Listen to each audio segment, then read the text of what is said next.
प्रिय बच्चे, जब जीवन में उलझनें आती हैं तो मनुष्य को लगता है कि सारी कठिनाइयां उसके ही हिस्से आ गई। उसे लगता है जैसे उसके साथ बहुत बड़ी घनी परीक्षा ली जा रही है। उसे लगता है कि अब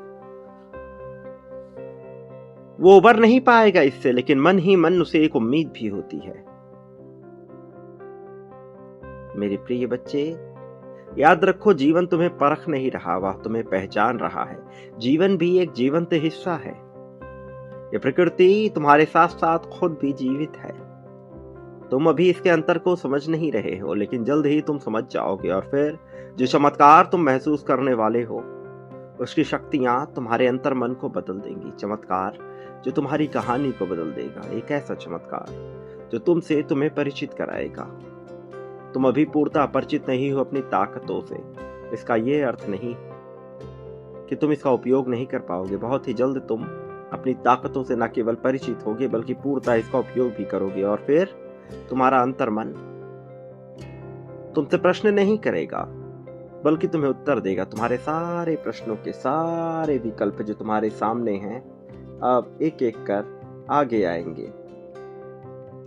नई कहानियां, नई पहेलियां और नया अंतर्मन सब बदलेगा मेरे प्रिय। जीवन के इसी अवस्था को सत्य साबित करने और तुम्हें तुम्हारी पहचान से परिचित कराने के लिए ब्रह्मांड नए किस्म से तुम्हारे सामने आ रहा है। प्रिय बच्चे, आज ये संदेश तुम्हारे पास आया है क्योंकि ब्रह्मांड चाहता है कि अब ये बदलाव तुम्हारे जीवन में केवल किताबी बात न रहे, बल्कि पूरी तरह से सत्य साबित हो। इस कारण से तुम्हें हर हाल में इस संदेश को पूर्णतः अंत तक सुनना है। किसी भी परिस्थिति में इसे बीच में छोड़कर जाने की भूल न करो। मेरे प्रिय, यह मत समझना कि जीवन तुम्हें हर दिन कठिनाइयां देकर तुम्हारी परीक्षा ले रहा है। नहीं, यह बिल्कुल भी सत्य नहीं है। इसमें पूरी सच्चाई नहीं है। जीवन परीक्षा नहीं लेता, जीवन पहचान बनाता है। हर परिस्थिति तुम्हें बदलने नहीं आती,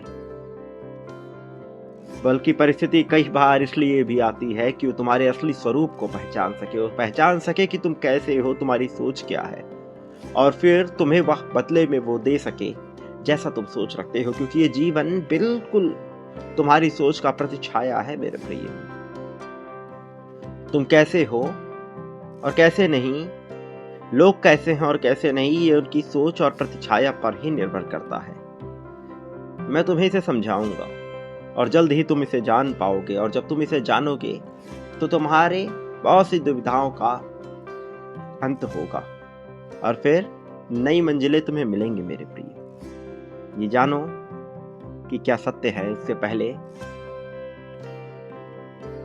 यदि मान लो मेरे प्रिय बच्चे, तुमने कोई एक विशिष्ट प्रकार का वस्त्र पहनकर बाहर निकलने का प्रयास किया, तो तुम्हारे उसी कपड़ों को देखकर, तुम्हारे उसी चाल ढाल, तुम्हारे उसी पहनावे, तुम्हारी बोलचाली को देखकर अलग अलग लोग अलग अलग तरह से अनुमान लगाएंगे। बात यह नहीं है कि तुम कैसे दिख रहे हो, महत्वपूर्ण यह है कि तुम्हें देखने वाला कौन है। वो दृष्टा जो तुम्हें देख रहा है, वो अपनी सोच, अपने बचपन में बिताई गई यादों के सहारे ही तुम्हारा मूल्यांकन करता है और वैसा ही तुम्हें देखता है। किसी ने तुम्हें अच्छा जाना तो तुमसे प्रभावित है, वैसा बनने का प्रयास कर रहा है, इसलिए किसी ने उसमें कमी निकाली तो ऐसा इसलिए क्योंकि वो जीवन को उसी प्रकार से देखता है। इसी तरह से ये समस्त प्रकृति को तुम कैसे देखते हो, प्रकृति वैसा ही तुम्हें दिखाता है परिणाम। तुम्हें इसे समझना होगा। ये जीवन तुम्हारी परीक्षा नहीं ले रहा, तुम्हें कठिनाइयों में नहीं डाल रहा, बल्कि ये तुमसे तुम्हारे असली स्वरूप को जानने का प्रयास कर रहा है। जब तुम्हें कम मिला और तुम कड़वे नहीं हुए, जीवन ने तुम्हें पहचान लिया। जब तुम्हें नजरअंदाज किया गया और तुम टूटे नहीं, जीवन ने तुम्हें पहचान लिया। यहीं से एक अदृश्य रिश्ता शुरू होता है तुम्हारे और जीवन के बीच, वास्तव में तुम्हारे और प्रकृति के बीच। प्रकृति वो जो सब कुछ जीवंत है, जो तुम्हें नजर आ रहा है। भले ही तुम्हें निर्जीव लगे, किंतु कुछ भी यहाँ निर्जीव नहीं मेरे प्रिय। हर चीज में जीवन है। लोगों को लगता है कि जीत बड़ी सफलता से आती है। नहीं मेरे प्रिय, जीत उन पलों से आती है जहां तुम अपने स्तर से नीचे नहीं गिरे, और उस पल में भी जीवन ने तुम्हें पहचाना, फिर बदले में तुम्हें जो मिला वही इतिहास रचता है मेरे प्रिय। तुमने ध्यान दिया होगा, कुछ लोग कम पाकर भी गरिमामयी रहते हैं और कुछ लोग बहुत पाकर भी बेचैन रहते हैं। अंतर किसका है? अंतर वास्तव में चरित्र का है, सोच का है। जीवन चरित्र को पहचानता है, शब्दों को नहीं। शब्दों से निकलने वाले भाव से जो चरित्र बनता है उसको पहचानता है, और जल्द ही तुम्हें यह समझ में आने वाला है मेरे प्रिय बच्चे। तुम जो कहते हो उससे ज्यादा महत्व रखता है तुम संकट में कैसे रहते हो। जब तुम डर में भीड़ जैसे नहीं बने, जब तुम लालच में अपनी सच्चाई नहीं भूले, जब जीवन ने तुम्हारे नाम के आगे एक निशान लगा दिया, अदृश्य लेकिन अस्थाई। यही निशान आगे चलकर संयोग बनता है, अवसर बनता है, अचानक खुलते रास्ते बनते हैं। लोग कहते हैं अचानक सब बदल गया। नहीं, अचानक नहीं बदला मेरे प्रिय। जीवन बहुत पहले तुम्हें पहचान चुका होता है और फिर सही समय पर कहता है कि अब इसे दिया जा सकता है। परिणाम जो तुम्हें नजर आते हैं वो तुम्हारी सोच से ही प्रतिफलित हुए हैं। तुमने जाना या नहीं जाना यह मायने नहीं रखता, जो सत्य है वह सत्य है। यही कारण है कि कुछ लोगों को देर से मिलता है लेकिन गहराई से मिलता है। जल्दी मिलने वाले अक्सर संभाल नहीं पाते। जीवन उसी को देता है जो टूटने पर भी अपनी भाषा नहीं बदलता, जो अपमान में अपना स्तर नहीं गिराता, जो कमी में अपनी आत्मा नहीं बेचता। यह कोई नैतिकता नहीं, यह चयन प्रक्रिया है। तुम्हें लगता है कि तुम अकेले चल रहे हो, असल में तुम चुने जा रहे हो। हर कोई नहीं चुना जाता गहराई के लिए नहीं, हर कोई नहीं चुना जाता स्थिर धन के लिए नहीं, हर कोई नहीं चुना जाता सच्चे प्रेम के लिए, बिल्कुल भी नहीं। कुछ लोग सिर्फ अनुभव के लिए आते हैं और कुछ लोग वाहक बनते हैं। समझते हो इस बात को? अगर तुम्हें लगता है कि तुम्हारा रास्ता भीड़ से अलग रहा है तो यह कोई गलती नहीं, यह संकेत है मेरे प्रिय। जीवन भीड़ को जल्दी देता है लेकिन चुनिंदा लोगों को धीरे बनाता है, और जो धीरे बनते हैं वो टूटते नहीं। अंत में बस यह याद रखना, तुम्हारे साथ जो हो रहा है वह अन्याय नहीं, वह पहचान की प्रक्रिया। और जब पहचान पूरी होती है तो जीवन खुद आगे आकर कहता है कि अब तुम संभाल सकते हो। यही सत्य है मेरे प्रिय, ऐसा ही होता है, चाहे तुम इसे जानो या ना जानो, चाहे तुम इसे मानो या ना मानो। सत्य कभी भी झुठलाया नहीं जा सकता। सत्य को कभी भी ना तो खरीदा जा सकता है ना बेचा जा सकता है। सत्य किसी के कहने या ना कहने से नहीं बदलता।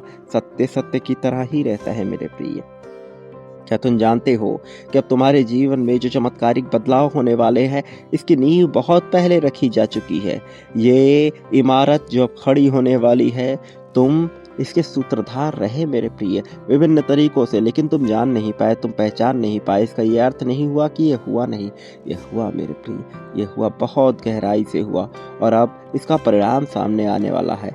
तो अब तुम्हें घबराने की, चिंतित होने की, विचलित होने की कोई आवश्यकता नहीं है। लेकिन याद रखो, जीवन उसे देता है जो बांटने का हुनर रखता है, क्योंकि जो बांटता है वो पाता ही है मेरे प्रिय। सत्य है, जीवन का अटल सत्य है। तुम बांटोगे तो पाओगे प्रेम, धन, संपत्ति, समृद्धि, खुशहाली, सुख, दुख, शोक, दोष, ईर्ष्या, द्वेष, जलन, नफरत, अपनापन, शत्रुता, मित्रता, लगाव, दुराव। यहाँ ऐसा कुछ भी नहीं जो हासिल ना हो। तुम जाने अनजाने ही सही, तुम बांटते रहते हो। कभी तुम सचेत अवस्था में पूरी बुद्धि समझ के साथ बांटते हो, तो कभी तुम अचेतन अवस्था में बिना समझ के बांटते हो, लेकिन तुम बांटते हो मेरे प्रिय। तुम्हारे द्वारा बोली गई बोली वो भी बांटती है, तुम्हारे द्वारा किया गया कृत्य वह भी बांटता है हर एक स्तर, हर एक पहलू, और तुम इसके साथ हो मेरे प्रिय बच्चे। तो तुम्हें बांटने से डरना नहीं है, बांटने से पीछे नहीं हटना है। यही वो समय है जब तुम्हें बांटना है खुलकर मेरे प्रिय बच्चे। ये बहुत महत्वपूर्ण समय है। समय में तुम बांटोगे तो बहुत बड़ी मात्रा में सफलता पाओगे, कई गुना बड़ी मात्रा में। यही पल है मेरे प्रिय, इससे देरी ना हटना। संख्या 99,999 लिखकर इसी ऊर्जा क्रम को आगे बढ़ाते हुए संख्या 51,000 उसकी तुरंत बाद लिखो और बांटो मेरे प्रिय बच्चे। मेरे आने वाले संदेशों की प्रतीक्षा अवश्य करना, क्योंकि मैं आऊंगा तुम्हारा मार्गदर्शन करने, तुम्हें जीत दिलाने, जीत की राह में तुम्हें सर्वोत्तम ऊंचाइयों तक लेकर जाने के लिए। ऊंचाई जो तुमने जानी नहीं, जो तुमने पाई नहीं, अब पाओगे।